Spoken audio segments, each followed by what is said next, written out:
There's a special place in hell for women who don't help other women. I'll be the first to admit it.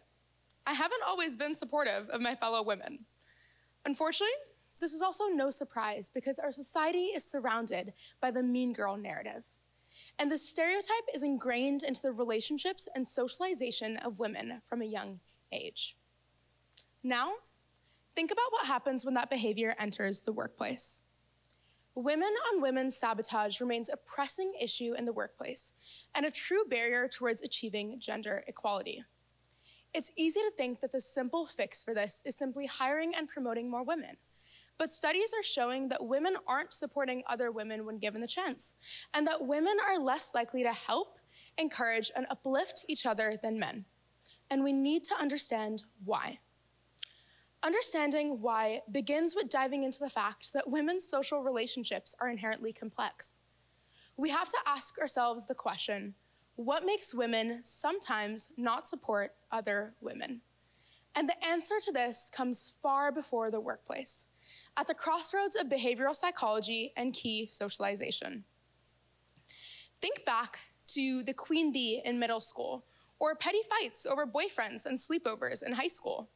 In fact, the American Pediatric Association even lists girl drama as a genuine issue, citing a rise in catty, vengeful behavior during adolescence. Dr. Pat Heim coined a term for this, the dead-even power balance.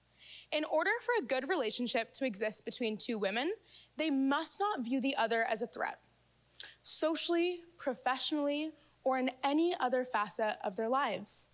Essentially, they must be dead even with each other. And when this power balance is disrupted, such as through promotions or advances, women can be quick to talk negatively about each other behind their backs, gossip, or even shun. And like most social behaviors, this is a subconscious process.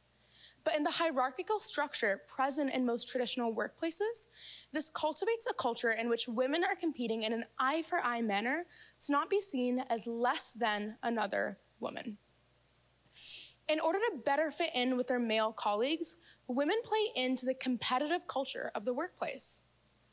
And in order to maintain the status quo, senior leaders do little to change this, oftentimes doing little to challenge these norms by playing into this culture. I recently spoke to a woman who told me a story of how her manager reacted negatively to her choice of shoes. She was wearing black, sensible business loafers, and her manager, who was a woman, criticized her for not wearing heels. Her manager came from a generation in which women were supposed to dress in a more feminine way in the workplace. When they arrived at the client's site, the male client had no issues with her boring, sensible shoes. In fact, I didn't even think the client noticed if she was wearing shoes or not. And you know what shoes the client was wearing? Flip-flops. Flip-flops. But these outdated norms as to what women should and should not be wearing in the workplace had caused a cycle of reprimand. We'd like to tell ourselves that as more women enter the workplace, we're going to see greater amounts of these stories decreasing.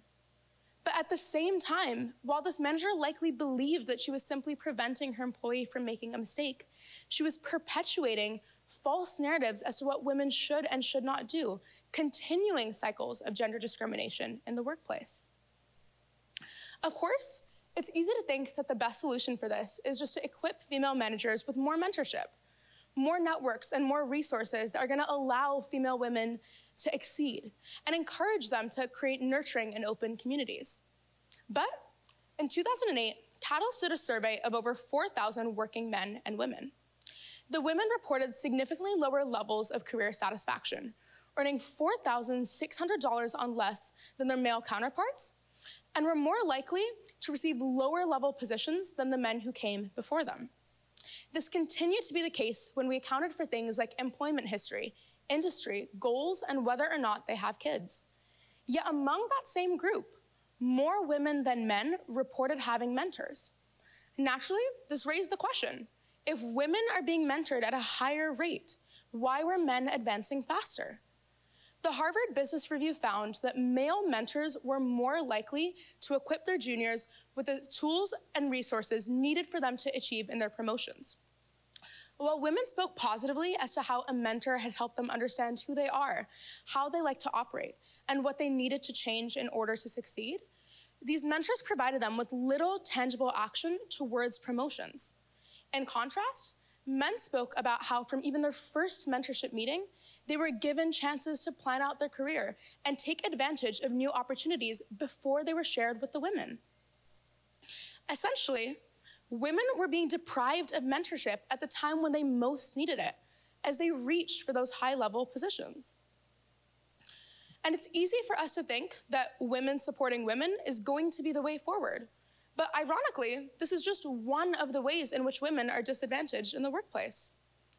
In April 2022, the Inquirer conducted a study into leading networking activities across laboratories across the United States, surveying 100 people. The common theme that emerged was that women were excluded from top networking activities, creating a male-led and male-dominated social network within the workplace. Of the 52 men who were surveyed, the men agreed that the boys' club was the leading factor towards their promotions. Of the 52 men, 30 of them mentioned watching or playing sports as their top form of networking. Half of them mentioned drinking or alcohol, and 5 of them even mentioned or alluded to strip clubs. Yes, strip clubs. Yet, none of these led to a larger disparity than playing golf. Both sexes agreed that golf was a cornerstone of establishing key professional relationships, and admitted that women were often not invited to the golfing escapades, although this would have provided them the chance to rub shoulders with the CEOs and CFOs of the organization. As one man said, "I think about the bar at meetings. The important stuff, the intangible side of science, happens there, and I worry about the male bias of who goes for drinks after the talks. Even when women join us, men may be more likely to hit on them after a few drinks than focus on helping them with their careers." It's easy to underestimate the effects of these social networks within the workplace, but the study showed that the women who networked through golf generated sales of a much higher value than the women who didn't. Clearly, networking gave women the chance to advance and excel in their careers. As another man said, "I play golf, I go fishing, and my golfing buddies and my fishing buddies are males, because that's just the way you do it. It bugs the hell out of my female colleagues because I go fishing with the president and the vice president, and they do not. It gives me special access that they do not have." And even when women tried to network with other women, a key disparity still emerged. While these networks were excellent for informational exchange and creating an open community, they were devoid of a crucial aspect seen in male-led organizations: influential senior colleagues who had the ability to influence their careers. And this lack of women in senior leadership is fundamentally altering the way that we act in the workplace. This fall, I had the chance to mentor a young woman. She was incredible and brilliant and had this ability to command a room full of men, but she felt ostracized and vilified when working with other women. She could easily win if she was the only woman in the room, but she couldn't gain the support of a female peer. In her quest for ambition and success, she had abandoned qualities socially viewed as feminine and adopted qualities that are stereotypically viewed as masculine. Simply put, she believed success came at the expense of her own femininity, and she's not the only one. Women across a majority of fields, industries, and spaces feel the need to defeminize themselves for the approval, respect, and esteem of the men around them. As Carol Ann Tarvis defined it, this is called the queen bee syndrome, a symptom in which women in higher level positions distance themselves from women and adopt masculine qualities, such as wearing pantsuits over dresses, increasing their level of assertion and dominance, and hiding their emotional responses. Both men and women are susceptible to the infamous curse of imposter syndrome, but women are disproportionately affected in the workplace. As Sheryl Sandberg said, "Ask a man to explain his success, and he will credit his own skills. Ask a woman the same question, and she will typically attribute it to external factors." Both men and women face imposter syndrome, but women are far more likely to believe that they can't do the same job as a man. A Fortune 500 company made the conscious decision to hire more women as managers, but found that these women were underperforming. Male executives were quick to say that the women weren't capable enough, or weren't committed enough, or simply weren't as dedicated as the men who came before them. But an independent audit found these women were struggling because they had no points of reference. Many of them had never had a male boss. They'd never seen a woman on the company's board of directors. And they were simply trying to emulate the managerial style of the men who came before them. And no one is achieving success when they're pretending to be someone they're not. We're still placing women within a system that was historically not built for them and has never accommodated them. And this is causing women to fail in the corporate world over and over and over again. As women, we've historically fought tooth and nail for our seat at the table. As a woman, I've been told that I slept my way to the top for being on the same team as my partner. I've been called a diversity hire for positions I was more than qualified for. And oftentimes, I've been one of the only women, let alone women of color, at the table, knowing that I had to work 10 times as hard as the men around me to get offered a seat. And oftentimes, I've caught myself believing that there could only be one seat for a woman at the table.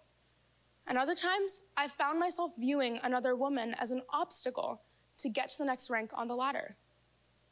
And while we've been conditioned to believe that women like me are simply being mean, women like me are simply projecting our own experiences of gender discrimination into our practices when hiring and managing other women. And that's where the great fallacy lies.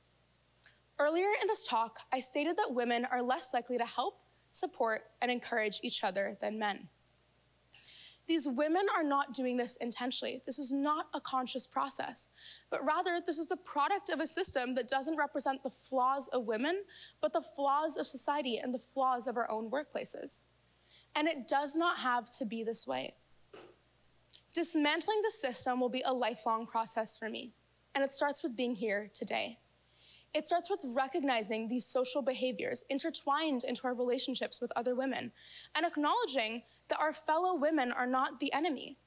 It continues with mentorship programs that encourage collaboration between women and encourage us to view our fellow women as our allies and not our threats. And it ends with us individually and collectively embracing our own femininity. And finally, it includes us women when we get to the top, taking the chance to pass a hand down to the women at the bottom, saying it was hard for me today, but it does not need to be hard for you tomorrow. Because maybe there's a special place in hell for women who don't support other women. But maybe these women have just been going through hell themselves. Thank you.